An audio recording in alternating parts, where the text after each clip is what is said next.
नमस्कार, इन खबर में आपका स्वागत है। रूस और यूक्रेन युद्ध का अंतिम परिणाम क्या होगा? जैसे जैसे समय निकल रहा है वैसे वैसे रूस की बौखलाहट बढ़ रही है। 7 महीने से अधिक का समय बीत चुका है। यूक्रेन झुकने का नाम नहीं ले रहा है क्योंकि उसे पश्चिम का बहुत ज़बरदस्त सपोर्ट है। अब अभी पुतिन जो है रूसी राष्ट्रपति, उन्होंने कई ऐलान किए थे जिसमें यह भी था कि डोनाबास समेत पूर्वी यूक्रेन का जो 20% हिस्सा है जिस पे रूस ने कब्जा किया है उसमें जनमत संग्रह कराएंगे और उस वहाँ पे रिजर्व फोर्स भेजेंगे।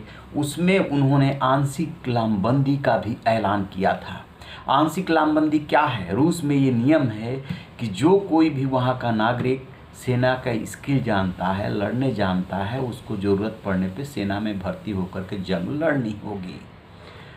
अब आंशिक इसलिए नाम दिया गया कि जो इन्होंने क्राइटेरिया बनाया था उसका ये बहुत कम हिस्सा कवर हो रहा है, इसलिए इसको आंशिक लामबंदी का नाम दिया।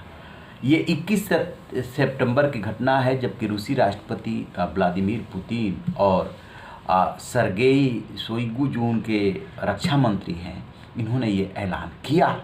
अब इस ऐलान का ही देश में ही होने लगा विरोध और देश में स्थिति ये है कि जो नौजवान हैं और उन्हें लग रहा है कि उन्हें ज़बरदस्ती सेना में भर्ती करके लड़ने के लिए भेजा जाएगा, वो देश छोड़ करके भागने लगे हैं। जॉर्जिया से सटा हुआ जो बॉर्डर है वहाँ पे जो है जाम लग गया, वहाँ पे भारी विरोध होने लगा है।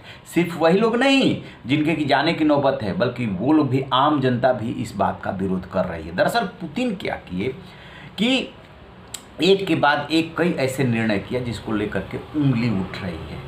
इसी क्रम में उन्होंने जो बहुत सारी बातें की, जो न्यूक्लियर थ्रेट है वो भी दिया कि जो भी रसिया के पास संसाधन वेपन मौजूद है जिसमें कि न्यूक्लियर वेपन भी शामिल है उसका वो इस्तेमाल कर सकते हैं। और ये भी कहा कि पश्चिम इसको हल्के में न ले।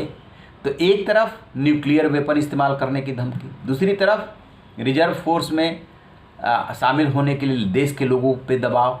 ये साबित कर रहा है कि कहीं ना कहीं पुतिन अपने को फंसा हुआ महसूस कर रहे हैं।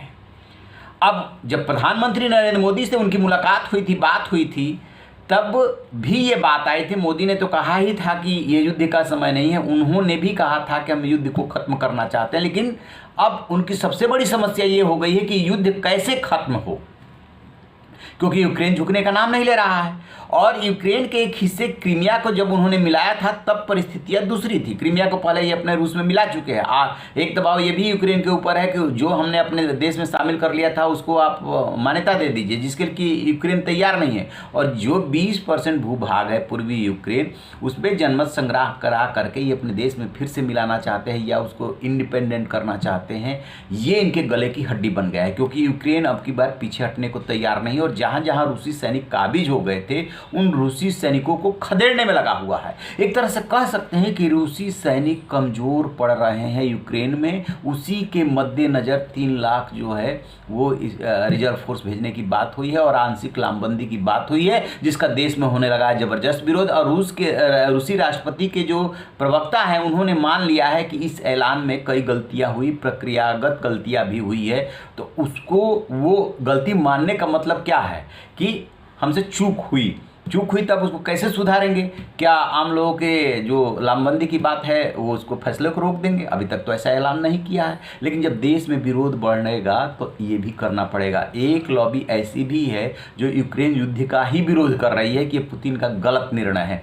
जैसे जैसे वक्त आगे निकलता जा रहा है वैसे वैसे राष्ट्रपति पुतिन की चुनौतियाँ बढ़ती जा रही है। जो पहले लग रहा था कि चीन जो है एकदम इनके सपोर्ट में है, वो भी चीन, उसके यहाँ भी दूसरे तरह की परिस्थिति चल रही, वहाँ पर भी शी जिनपिंग का विरोध हो रहा है, तो वो भी बहुत ज़्यादा साथ नहीं दे पाएगा। अब पश्चिम एक है तो फिर पुतिन को रास्ता ढूंढना होगा कि कैसे इस जंग को ख़त्म किया जाए। कहीं ऐसा ना हो कि यूक्रेन के पूर्वी भाग पर कब्जे के चक्कर में वो अपने देश में ही फंस जाए।